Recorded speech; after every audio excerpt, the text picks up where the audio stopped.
JTC is on the move. All right, everybody, it's your boy E. Wilson. JTC is on the move. Listen, I am so excited. Listen, you know, we've been talking about Fran Capo. I said it right, Fran Capo. And Guinness Book World Record holder, but she does so many other things. And we are so excited about this book called Hopeville, the City of Light.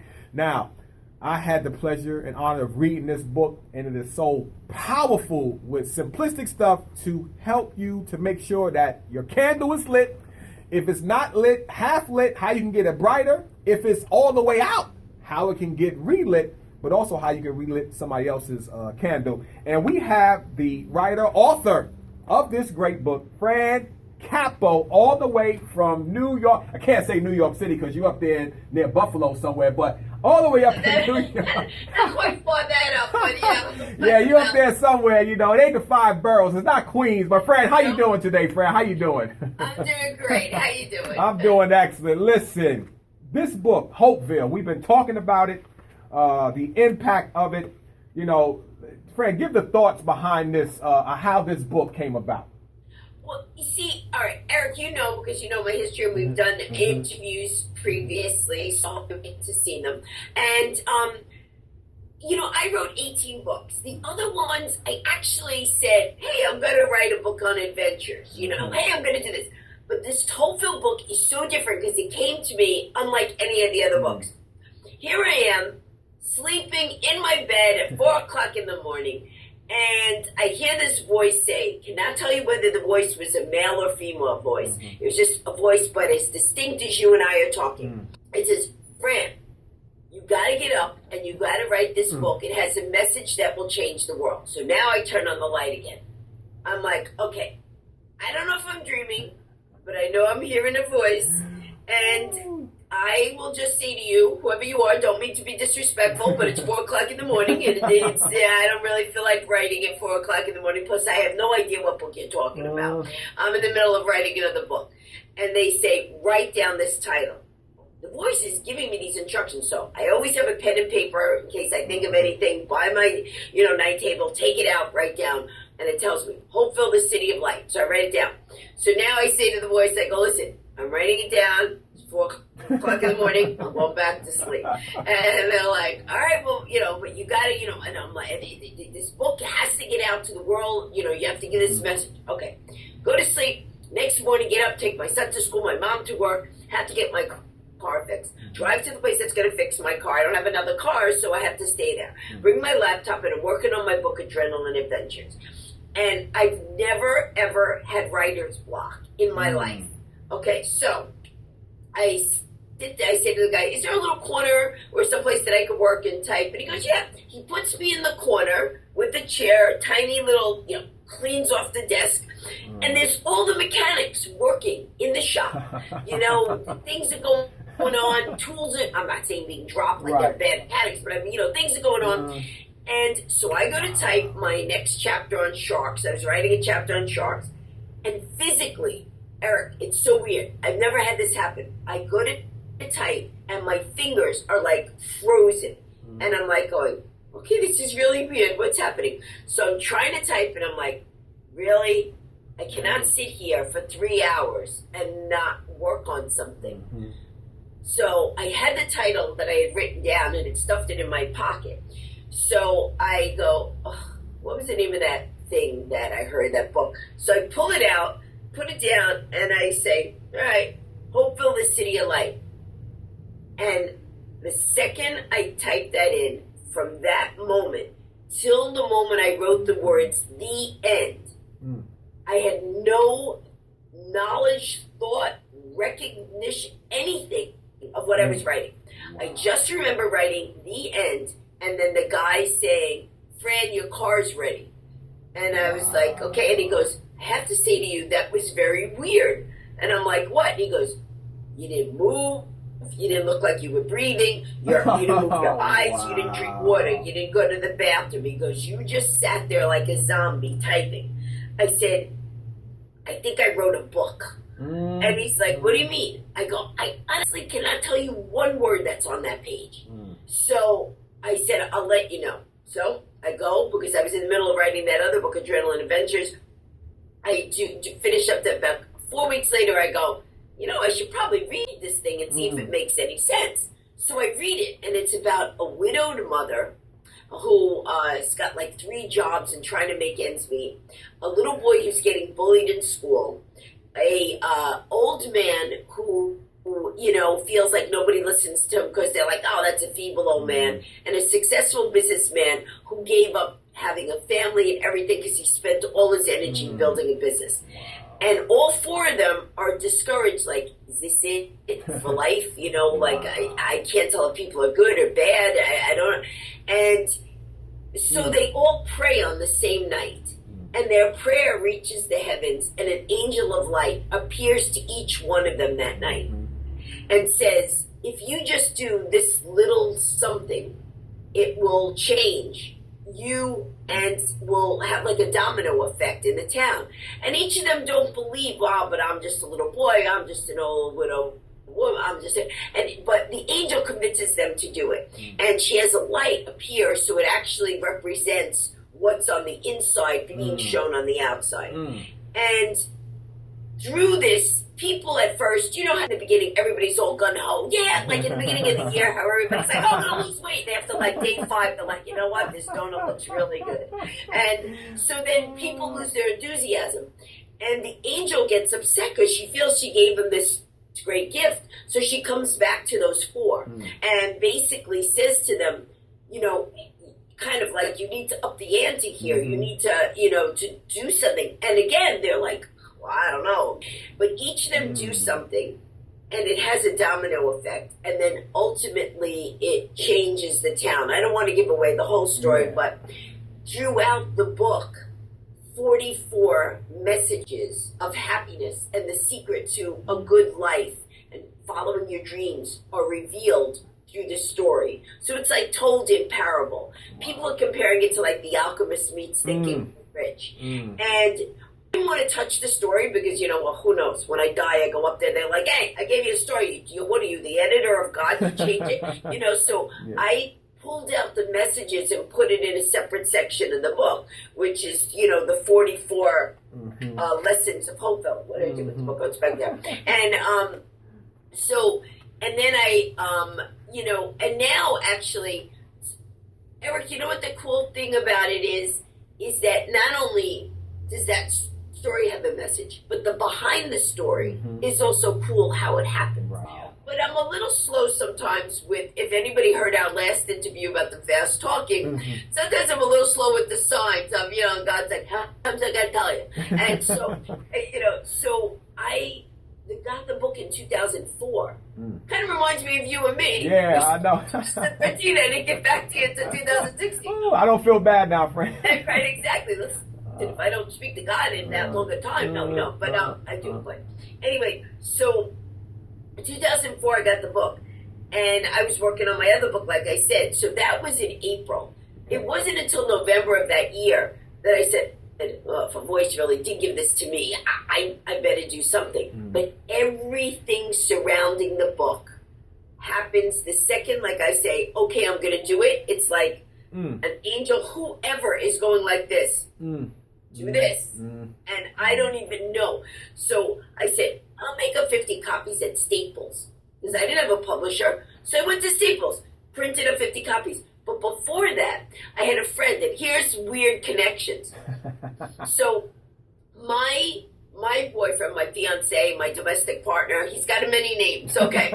So Steve is his name. So his ex-wife's new husband, right, was starting graphic design. So I had said to him, I called him up, I was like, his name is Steve, but we'll call him Joe for the sake of the story. So I say, Joe, do me a favor. I said, can you design the cover of my book, Adrenaline Adventures? And he goes, I'm not really an adventurous person, and so I don't know if I'd be able to do it. And for some reason, I kept hearing in my head, tell him about Hopeville. But I was scared to tell people, hey, listen, I heard a voice at 4 o'clock in the morning. People, put you in a sane asylum for that. So I was like, all right. So I said, okay, listen, I'm just going to tell you about this thing that happened. And I go, but this is really what happened. So I tell him, while I'm telling him, he goes, Fran, as you're telling me, I can already see the cover of the book. In less than an hour, he designed that cover. And if you look really closely, and you see that angel, it's like there's an angel in the clouds overlooking the town. Her face in the background. Wow. And she's within the clouds, so it's like representing that there's always somebody watching over you, even if you don't see it. And if you look right there in plain sight, but sometimes we don't see, you know how like somebody else say to you, get the salt, and you're like, I don't know where the salt is, and the salt could be right there, but you're just so, you're like, there's no salt here, and then somebody will go, what's this? Right? It's that same thing. God, the angel, whoever is always there. We have to choose to see it. Wow. And so anyway, so me being thick, he wrote the book. And so I make the copies. And in 1 hour, all 50 copies were sold. So I was like, okay, again, it's 2004. I go, okay, I sold 50 copies. I'm done. And then I don't know why. I went off doing my other stuff. And it wasn't until 2014 I said, you know what? I've written 17 other books. I've been given this book. I should do something with it. So I said, you know what? Ebooks are big. I'll make it an ebook and I'll tell people about it.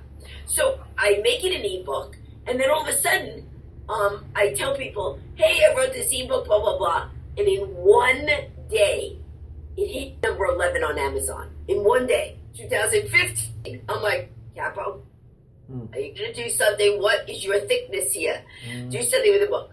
So again, I say prayer to Mother Mary, that's who I feel close to. I'm like, all right, Mother Mary, whoever gave me this book, God, Jesus, whoever gave me this book, you say I'm supposed to get the message out to the world. Can you please exactly explain how this is done? Because I'm not sure how I'm supposed to do this. I say this prayer. The next day, Eric, I swear to you all, this is true. The next day, I wake up to a text message from a friend of mine going, congratulations, I saw your article in Metro News. I'm like, first of all, what's Metro News? And second of all, what are you talking about? Then Steve, my boyfriend, Steve, gets a call from his worker, hey, tell Fran I just saw her on ABC. I'm like, how's that possible? I'm laying in the bed next to you. How is that possible? So I text my son, Spence. I go, Spence, what are people talking about? A video I had done 3 years ago. Some guy who had done it saw it on his shelf, decided to edit it, put it up on a whim, and it went viral.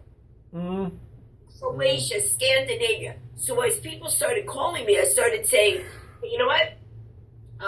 Can I talk about my book, Hopeville? I know you want me to talk about the fast talking, but can I talk about my book, Hopeville? Some stations were like, okay, whatever.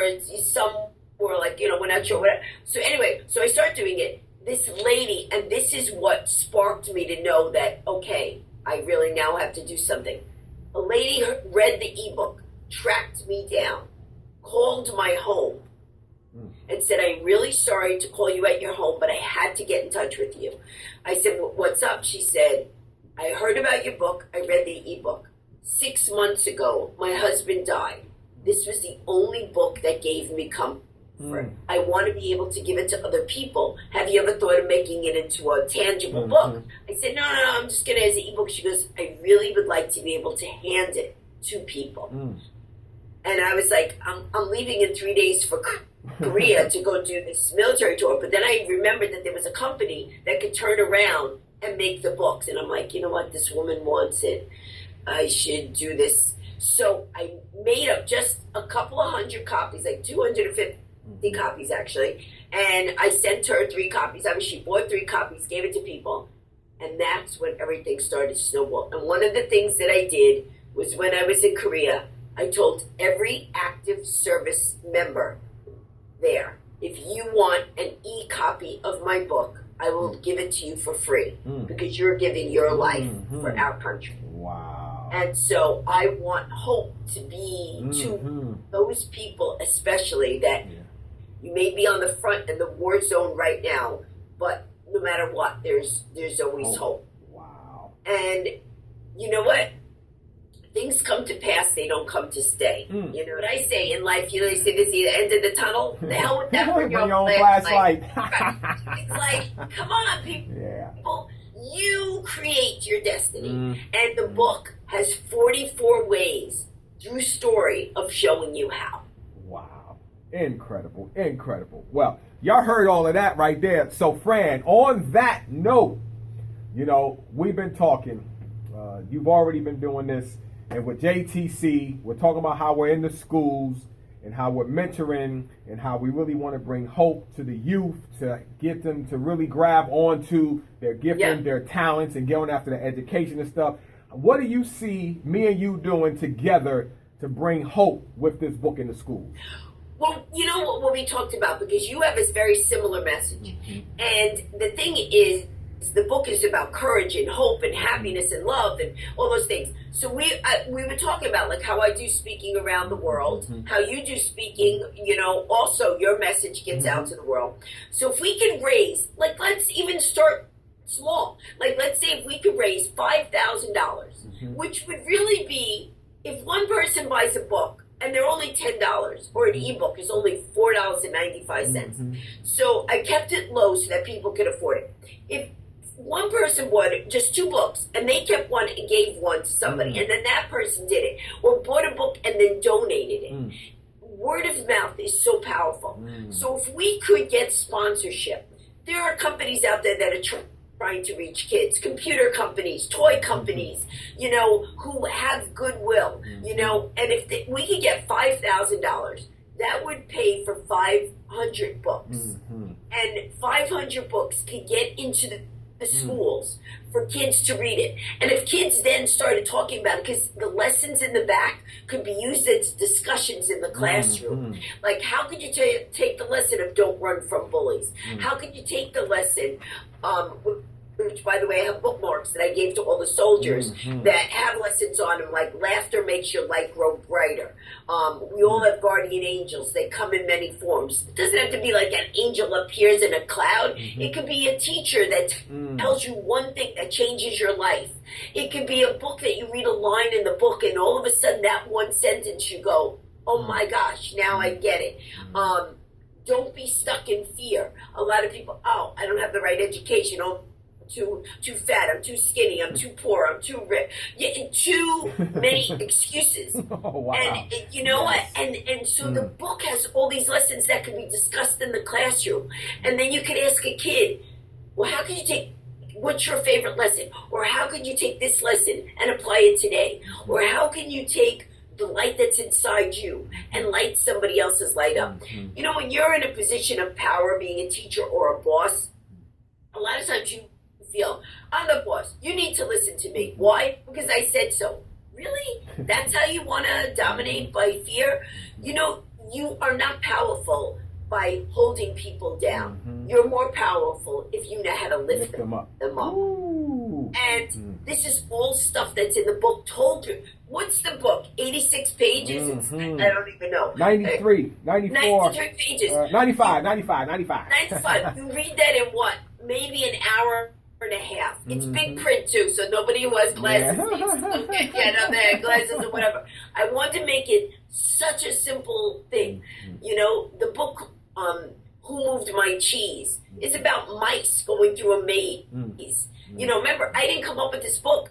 It needs to be told in parable. But people tell stories so people understand. Because if you say to someone, you can do it, and you don't give them the story of the person who struggled to do it. You know, Michael Jordan, who, you know, was thrown off the team, and then he practiced every single day so that he could become the best. You know, it didn't just miraculously happen.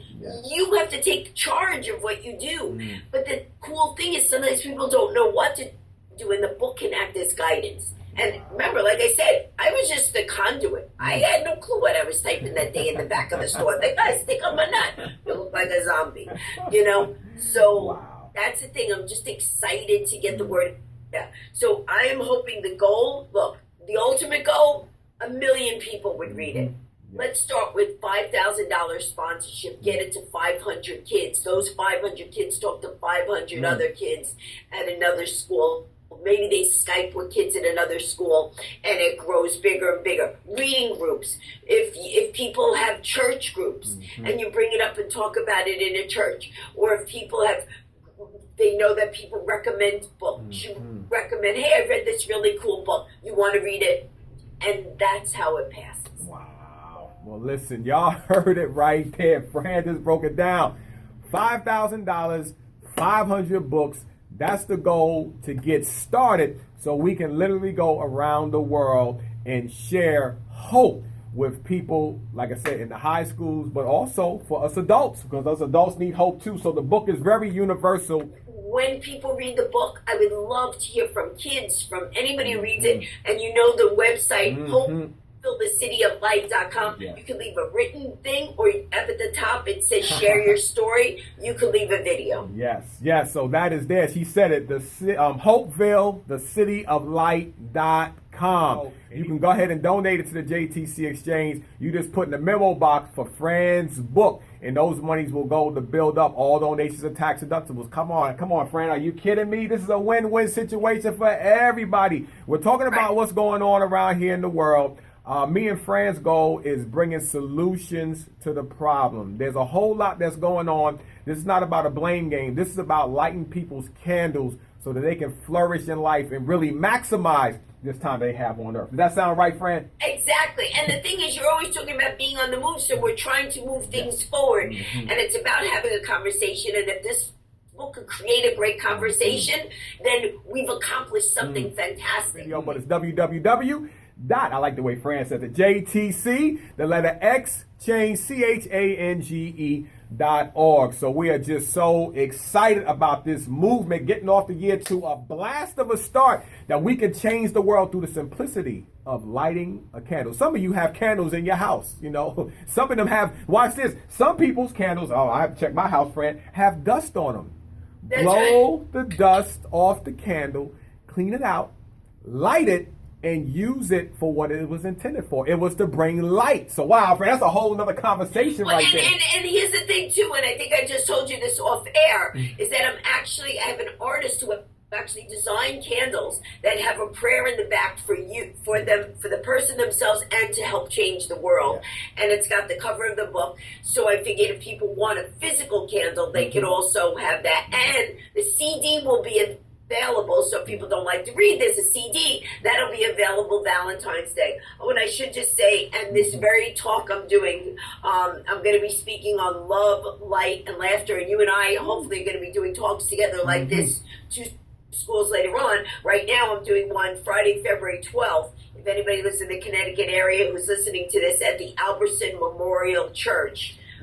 So that's where I'll be on that day, talking about Hopeville and all different funny stories about adding laughter and light into your world. Put that back up one more time, Fran. Put that back one more time. Leave it up there for a second so they can see that.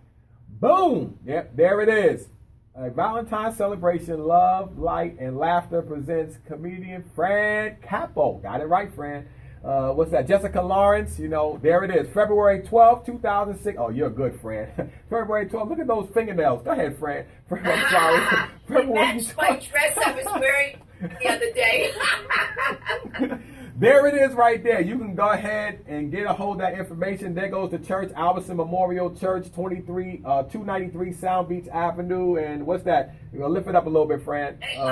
Old There you go. Connecticut. There you go. Old Greenwich, Connecticut. There's the email, info@albertsonchurch.org or www.albertsonchurch.org. Listen, there you have it, Fran. I am so excited about it. Listen, these books are going to fly. We're giving people the opportunity to partner up with us so we can go around the world and bring hope. Fran, I'm so excited that we've had this conversation. We really, as fast as you move, and as much talking as you do, you taking the time to slow down.